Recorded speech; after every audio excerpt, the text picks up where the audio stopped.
नमस्कार मित्रों, मैं डॉक्टर दिलीप घवालकर नवभारत समाचार यूट्यूब चैनल के माध्यम से फिर एक बार आपकी सेवा में प्रस्तुत हूँ।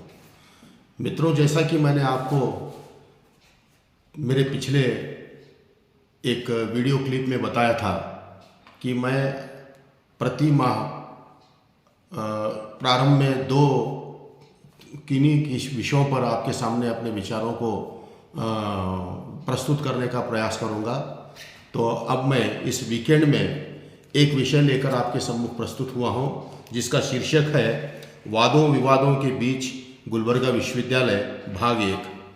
तो मित्रों, गुलबर्गा विश्वविद्यालय को ज्ञान गंगा के नाम से भी जाना जाता है। जी हाँ, ये वही ज्ञान गंगा है जो विगत 44 वर्षों से केवल इस क्षेत्र के लोगों को ही नहीं बल्कि देश के कोने कोने के ज्ञान पिपासुओं को जो उच्च शिक्षा प्राप्त करना चाहते हैं, उन्हें क्या है, अपने इस ज्ञान गंगा परिसर में ज्ञान का अमृत जो है परोसने का काम वह निरंतर कर रही है।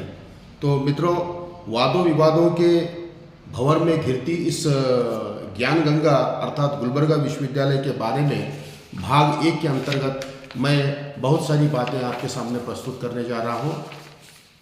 तो गुलबर्गा विश्वविद्यालय जो है कर्नाटक प्रांत के उत्तर भाग में स्थित कल्याण कर्नाटक के नाम से भी इसे जाना जाता है। पूर्व में इसे हैदराबाद कर्नाटक क्षेत्र से भी जाना जाता था। तो इस क्षेत्र के गुलबर्गा शहर में करीब 800 एकड़ में फैले इस विशाल विश्वविद्यालय में वे सभी सुविधाएं उपलब्ध हैं जिसकी अपेक्षा जो है यहाँ पर विद्याभ्यास के दृष्टि से विद्यार्थी आते हैं। तो सही मायनों में देखा जाए तो गुलबर्गा जो है मित्रों, गुलबर्गा शहर जो है आज एक एजुकेशनल हब के रूप में अपनी पहचान बना चुका है। तो 5 विश्वविद्यालय, 2 मेडिकल कॉलेज और करीब 15 से भी अधिक इंजीनियरिंग कॉलेज और arts, commerce, education, BCom, BSc, pharmacy जैसे सैकड़ों कॉलेज जो हैं इस गुलबर्गा ज़िले में हमें देखने को मिलते हैं।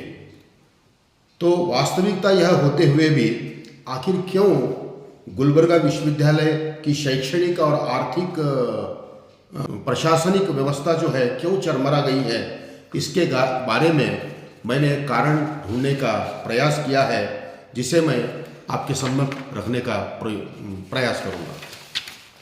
मित्रों, सन 1984 में 1984 में स्वतंत्र रूप से गुलबर्गा विश्वविद्यालय ने अपना कार्यभार, अपना काम शुरू किया। इससे पहले ये कर्नाटक विश्वविद्यालय धारवाड़ के अंतर्गत स्नातकोत्तर केंद्र के रूप में करीब 2 वर्षों तक संचालित थी। बाद में 1984 में यह स्वतंत्र रूप से वह अपना काम करने लगी।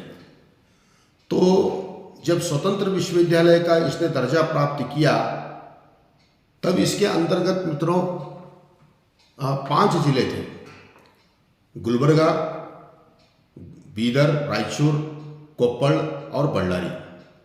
और इस 5 जिलों में आने वाले करीब 90% स्नातक महाविद्यालय जो हैं वो अलग अलग विषयों से संबंधित हो सकते हैं, साइंस, आर्ट्स, कॉमर्स, एजुकेशन वगैरह वगैरह। ये सभी स्नातक विद्यालय जो हैं, महाविद्यालय जो हैं, वे गुलबर्गा विश्वविद्यालय के अंतर्गत अपना काम करते थे। तो इतना ही नहीं, इस क्षेत्र में संचालित medical college, pharmacy college, engineering college आदि भी गुलबर्गा विश्वविद्यालय के अंतर्गत ही संचालित थी। तो यूँ समझिए कि गुलबर्गा विश्वविद्यालय एक समय में एक विशाल बरगद के पेड़ की तरह था, जिसमें ये जो उसके 5 जिले हैं, बीदर, गुलबर्गा को हम पकड़कर कहेंगे, गुलबर्गा, बीदर, रायचूर, कोप्पड़ और बल्लारी। तो ये उसकी बड़ी बड़ी शाखाएं इसके साथ जुड़ी थी और इस दृष्टि से गुलबर्गा विश्वविद्यालय को आर्थिक दृष्टि से काफ़ी कुछ स्रोत हमको देखने को उस समय मिलता था। और इतना ही नहीं मित्रों, एक दो मेडिकल कॉलेज जो हैं और फार्मेसी कॉलेज, इंजीनियरिंग कॉलेज भी इसी विश्वविद्यालय के अंतर्गत संचालित थे। तो कहने का तात्पर्य है कि स्थिति ये रहने के कारण आर्थिक दृष्टि से, अर्थात विद्यार्थियों की संख्या अधिक थी, जिससे उनके प्रवेश शुल्क और अन्य स्रोतों से इस विश्वविद्यालय को अधिक से अधिक धन प्राप्त का साधन हमें देखने को मिलता है। तो आप समझे होंगे कि इतना सब कुछ होने के बावजूद यह क्यों हमेशा से वादों विवादों में घिरती रही है। हम देखते हैं कि गुलबर्गा प्रत्येक विश्वविद्यालय अनुदान आयोग अर्थात यूनिवर्सिटी ग्रांट कमीशन के अंतर्गत उसके दिशा निर्देश से अपना काम करता है। विद्याभ्यास की दृष्टि से इस विशाल विश्वविद्यालय में क्या कुछ उपलब्ध नहीं है, लेकिन इसके बावजूद इस विश्वविद्यालय की स्थिति दिन ब दिन जो बिगड़ रही है, इसके कारणों को ढूंढने की या पता लगाने की आवश्यकता है और उन्हें सुधारने की आवश्यकता है। मित्रों, इस विश्वविद्यालय को देश के किसी भी कोने से हवाई जहाज, रेल, बस, किसी भी मार्ग द्वारा आप यहाँ पर आ सकते हैं। यह इस प्रांत की राजधानी बेंगलुरु से 600 किलोमीटर की दूरी पर स्थित है। कर्नाटक के उत्तर भाग में स्थित यह शहर तुअर की दाल के लिए बहुत प्रसिद्ध है और मैंने पूर्व में ही बताया कि यह आज एजुकेशनल हब के रूप में अपनी पहचान बना चुका है। तो यातायात की सुगम व्यवस्था, सरकारी बसें, निजी वाहन आदि की व्यवस्था जो है गुलबर्गा विश्वविद्यालय को आने के लिए 24 घंटे उपलब्ध होती है। तो विश्वविद्यालय के परिसर में विद्यार्थियों, कर्मचारियों, पालकों सभी के लिए उपहार तथा भोजन के लिए कैंटीन की, विशाल कैंटीन की, वो चाहे निजी हो या विश्वविद्यालय की ओर से हो, विशाल उपहार गृहों की व्यवस्था भी यहाँ पर उपलब्ध है। और पोस्ट ऑफिस कहिए, स्टेशनरी दुकान, जेरॉक्स, कंप्यूटर की दुकानें आदि इस विश्वविद्यालय के परिसर में उपलब्ध है। विद्यार्थियों और विद्यार्थिनियों के लिए छात्रावास की पृथक व्यवस्था भी हमें यहाँ पर देखने को मिलती है। तो मित्रों, शोध कार्य करने वाले विद्यार्थियों को भी विशेष छात्रावास की व्यवस्था इस परिसर में की गई है। जो महिलाएं नौकरी करती हैं उनके लिए भी वर्किंग वुमेन्स हॉस्टल की व्यवस्था इस विश्वविद्यालय में हमें देखने मिलती है। और शिक्षकों के लिए भी आवास की व्यवस्था इस परिसर में है। जो शिक्षक विजिटिंग प्रोफेसर के रूप में आते हैं उन्हें गेस्ट रूम की व्यवस्था यहाँ पर की गई है। विश्वविद्यालय के परिसर में कैलाश भवन के नाम से प्रसिद्ध पहाड़ पर स्थित प्राकृतिक सुंदरता से घिरे हुए उस वातावरण में कुल सचिव और कुलपति के लिए सुंदर और ऐशो आराम से संपन्न आवास की व्यवस्था हमें देखने को मिलती है। इसके अलावा 24 घंटे यहाँ पर अस्पताल की और उसके साथ दवाइयों की व्यवस्था विद्यार्थियों, शिक्षकों सभी के लिए की गई है। विश्वविद्यालय में कार्यरत कर्मचारियों के बच्चों के लिए पढ़ने के लिए स्कूलों की व्यवस्था यहाँ पर हमें देखने को मिलती है। और सुरक्षा की दृष्टि से, क्योंकि 800 एकड़ में फैला यह विश्वविद्यालय जिसमें लगभग 40 विभाग, अलग अलग विषयों से संबंधित विभाग हैं, परीक्षा केंद्र है, प्रशासनिक केंद्र है, वाचनालय है, फिजिकल डिपार्टमेंट है और लोगों का आना जाना, विद्यार्थियों का, कर्मचारियों का, उसकी संख्या ज़्यादा रहने से और समय समय पर जो हड़ताल होते रहते हैं, अनशन होते रहते हैं, वाद विवाद होते रहते हैं किसी न किसी बात को लेकर, तो कोई अनहोनी न हो और यहाँ पर पढ़ने के लिए जो विद्यार्थिनियाँ दूसरे अलग अलग प्रांतों से आकर रहते हैं तो उन्हें किस प्रकार की कठिनाई न हो, इस दृष्टि से यहाँ पर स्वतंत्र रूप से विश्वविद्यालय में पुलिस स्टेशन की व्यवस्था की गई है। तो इसके अलावा विभिन्न समारोह को संपन्न करने के लिए डॉक्टर B.R. अम्बेडकर जी के नाम से एक विशाल भवन यहाँ पर विश्वविद्यालय के परिसर में उपलब्ध है।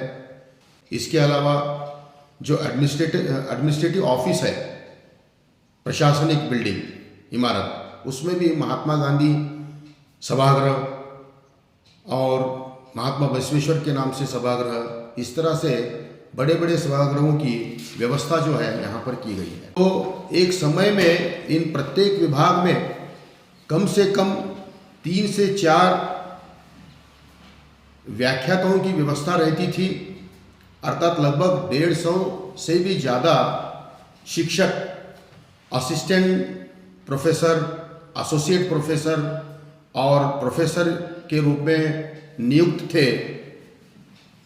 लेकिन और प्रवेश पाने के लिए भी विद्यार्थियों के लिए यहाँ पर प्रवेश परीक्षा की व्यवस्था की गई थी।